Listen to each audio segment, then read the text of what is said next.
کا اصول اہل علم نے بتایا ہے کہ 7 سال تک بچے کو سینے سے چمٹا کے رکھو.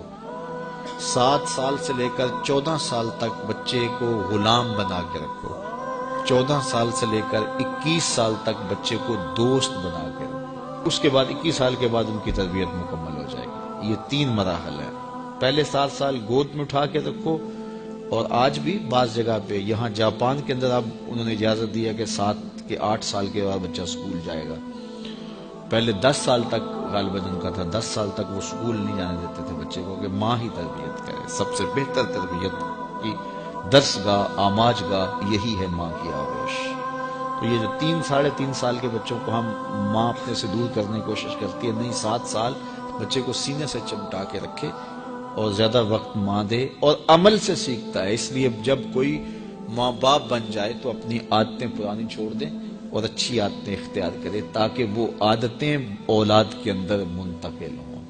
الوالد سر لابیہ، عمومی قاعدہ یہ ہے کہ والدین کا عکس ہوتی ہے اولاد، والدین کا راز ہوتی ہے اولاد. بہت سارے لوگ آتے ہیں ہمارے پاس، جناب یہ ہمارے بچوں کو کوئی تعویذ دے دو، کوئی ان کے لیے دم کر دو، ان کو اپنا مرید بنا لو، ان کو اپنے پاس رکھ لو، ان کو اپنی صحبت میں رکھو. یہ نماز بھی نہیں پڑھتا، چلو ہم نہیں پڑھتے تو یہ تو پڑھے. تو میں کہتا ہوں جب آپ نہیں پڑھتے تو یہ کیوں پڑھے؟ یہ کیسے؟ یہ اصول یہ ہے کہ آپ کریں گے تو یہ کرے گا، لیکن آپ کہتے ہیں کہ ہم نہیں کرتے یہ تو کرے. ایک چور بھی چاہتا ہے کہ میرا بیٹا ولی ہو. جس طرح آپ ماحول فراہم کریں گے اس طرح کا جو ہے وہ عکس آپ کا اولاد ہوگی. حضور نے فرمایا ہر پیدا ہونے والا بچہ فطرت اسلام پہ پیدا ہوتا ہے، فطرت سلیمہ پہ پیدا ہوتا ہے.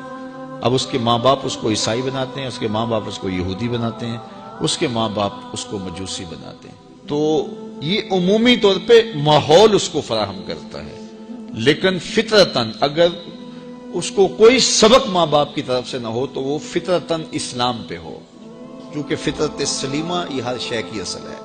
ہر انسان پیدا ہوتا ہے تو فطرت سلیمہ میں پیدا ہوتا ہے. تو اچھے والدین اچھی تربیت کی ضمانت ہے. تو جب کوئی کسی شخص کی شادی ہو جائے تو شادی سے ویسے بھی دین کی تکمیل ہو جاتی ہے، تو پھر اپنی عادات کو بھی بہتر کرے، اور تاکہ آنے والی اولاد نے اس کے عمل سے سیکھنا ہے، اس کے رویے سے سیکھنا ہے، اس کے طرز زندگی سے سیکھنا ہے. تو ہمارا سب سے قیمتی سرمایہ ہماری اولاد ہے. بعض اوقات ہم جو ہے وہ سارا دن اپنے کاروبار کو دیتے ہیں، دیگر امور میں دیتے ہیں، اولاد کو وقت نہیں دیتے. تو اولاد کو وقت چاہیے ہوتا ہے، اور اولاد کو وقت دینا چاہیے، اور اولاد کو وقت دینے سے ان کی اچھی تربیت ہوگی. وہ آپ کے پاس بیٹھے اٹھیں گے، آپ کی باتیں سنیں گے، آپ کے عمل دیکھیں گے، آپ کے رویے دیکھیں گے، تو پھر ان کے اندر اس کا عکس پیدا ہوگا. آپ کی روایات ان کے اندر منتقل ہوں گی، آپ کی عادات ان کے اندر منتقل ہوں گی. آپ کے حق کیا ہیں، اپنے اخلاق کیا ہیں، اپنی اقدار کیا ہیں. اگر وہ صالح ہیں تو صالح منتقل ہوں گی، اگر وہ صالح نہیں ہیں تو پھر جو ان کی عادات ہیں وہ ان کے اندر منتقل ہو پائیں گی. تو اس لیے ہمیں اولاد کی تربیت کرنے کے لیے سب سے پہلے اپنا جائزہ لینا ہوگا، اور پھر اس کو اولاد میں منتقل کرنا ہوگا. یہ کوئی ایسی گولی نہیں ہے کہ جو ہم خود نہ کھائیں اور ان کو کھلا دیں اور ان کو شفا ہو جائے. یہ گولی ہمیں خود بھی کھانی پڑے گی، پھر ان کو کھلانی پڑے گی. تو اس لیے قرآن نے کہا قو انفسکم واہلیکم نارا وقودھا الناس والحجارہ، اپنے آپ کو اور اپنی اولاد کو، اپنے اہل و عیال کو جہنم کی آگ سے بچا لو، جس کا ایندھن انسان اور پتھر ہیں. اپنے عمل اتنے خوبصورت بناؤ، اپنے رویے اتنے پاکیزہ کر لو، اپنا انداز اتنا خوبصورت بنا لو کہ تمہارے رویے اور تمہارا انداز تمہاری نسلوں میں منتقل ہو، اور وہ بھی جہنم کی آگ سے بچ جائیں اور تم بھی جہنم کی آگ سے بچ جاؤ. لیکن اگر تمہارے رویے خوبصورت نہ ہوئے، عمل خوبصورت نہ ہوا. اولاد کی تربیت میں سب سے اہم چیز کیا ہے؟ ہم سمجھتے ہیں کہ تربیت میں ہماری گفتگو اثر انداز ہوگی، ہم دلائل کے انبار لگا دیں گے اور اولاد کو قائل کر لیں گے. اولاد قائل کرنے سے نہیں سیکھتی، اولاد آپ کے عمل سے سیکھتی. ہم کہتے ہیں اولاد جب بڑی ہوگی، جب سمجھدار ہوگی تو پھر ہم ان کی تربیت کرنے لگیں گے، لیکن اس وقت وہ اس مرحلے سے نکل چکی ہوتی ہے. ماں باپ یہ سمجھتے ہیں ابھی تو یہ بولتے بھی نہیں ہیں، ابھی جو ہم کہتے ہیں وہ سمجھتے بھی نہیں ہیں، لیکن جو آپ کر رہے ہو اس کو سیکھتے ضرور ہیں. جو نابینا ہوتا ہے اس کی آنکھیں نہیں ہوتی لیکن دیگر اس کے حواس زیادہ کام کر رہے ہوتے ہیں۔ جب بچہ بول نہیں رہا ہوتا اور بچہ جب سمجھ نہیں رہا ہوتا تمہاری گفتگو کو، تو اس کی کاپی کرنے کی جو حس ہوتی ہے، نقل کرنے کی جو حس ہوتی ہے، وہ بہت زیادہ ہوتی ہے۔ تو وہ وقت ہوتا ہے اولاد کو سکھانے کا۔ اس لیے میرے حضور نے ارشاد فرمایا کہ اپنے گھروں کو قبرستان نہ بناؤ۔ یعنی جس طرح قبرستان میں کبھی نماز نہیں پڑھی جاتی، تو تمہارے گھر کے اندر نماز نہ پڑھی جا رہی ہو تو بچے کہیں گے اور خود مصلی پہ کھڑا ہونا شروع ہوں گے۔ ابتداً وہ یوں ہی مصلی پہ آئیں گے۔ امام غزالی فرماتے ہیں ہر عمل پہلے ریا ہوتا ہے، پھر عادت بنتی ہے، پھر عبادت بنتی ہے۔ تو پہلے وہ ویسے ہی دکھلاوے کے لیے مصلی پہ آئیں گے، پھر آہستہ آہستہ ان کی عادت بنے گی، پھر اس کے بعد وہ عبادت بن جائے گی۔ اور فرمایا گیا 7 سال کا بچہ، اس کو ترغیب دو نماز کی۔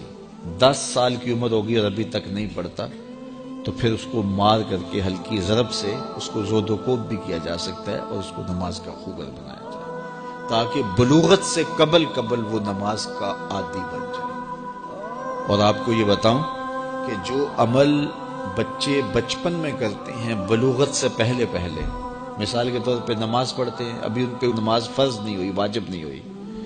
اس طرح چھوٹے بچے روزہ رکھ لیتے ہیں، 8 سال کے، 7 سال کے، 6 سال کے بچے روزہ رکھ رہے ہوتے ہیں۔ پھول جیسے بچے دوپہر کو کملا جاتے ہیں تو مائیں پریشان ہو جاتی ہیں، تو وہ انہیں باسکت خلوت میں لے جا کے کہتی ہیں کہ یہ دودھ پی لو، یہ چیز لے لو، کوئی دیکھ نہیں رہا۔ تو وہ بچے مانتے نہیں کہ نہیں، ہمارا اللہ دیکھ رہا ہے، ہم نے روزہ نبھانا ہے۔ تو وہ شام کے وقت کتنے بے دل سے ہوئے ہوتے ہیں، لیکن اس کے باوجود روزہ نبھا جاتے ہیں۔ اس طرح عمرہ کرتے ہیں بچے، حج کرتے ہیں بچپن کے اندر، اسی طرح جو ہے وہ نمازیں پڑھتے ہیں اور دیگر نیک عمل کرتے ہیں۔ تو وہ ابھی تو نہ ان کے لیے نماز واجب ہوئی، نہ ان کے لیے روزہ واجب ہوا، تو وہ بچے بلکہ شب بیداریاں کرتے ہیں، راتوں کو جاگتے ہیں بچے۔ یہ حفظ القرآن جو بچے کر رہے ہوتے ہیں، تو یہ اتنی زیادہ محنت کر رہے ہوتے ہیں کہ آدھی آدھی رات اٹھ کے تو اپنا سبق یاد کر رہے ہوتے ہیں اور سارا دن قرآن مجید پڑھ رہے ہوتے ہیں۔ اس طرح سے نظامی کے بچے جو ابھی نابالغ ہوں، تو جو بچے ابھی بالغ نہیں ہوتے، تو جو عمل کرتے ہیں وہ نمازیں ہیں، روزے ہیں، حج ہے، عمرہ ہے، یا کوئی اور نیک عمل ہے، سارے کا سارا ثواب ماں باپ کے نامہ اعمال میں درج ہوتا ہے۔ اب مجھے بتاؤ، چھوٹا بچہ جب روزہ رکھتا ہے اور کمزوری کے باوجود وہ شام تک روزہ لے جاتا ہے، اور پھر اس وقت جب روزہ افطار کرتا ہے سارے دن کی بھوک اور پیاس کاٹ کے، تو مجھے بتاؤ کہ ان کا رب کتنا خوش ہوتا ہوگا۔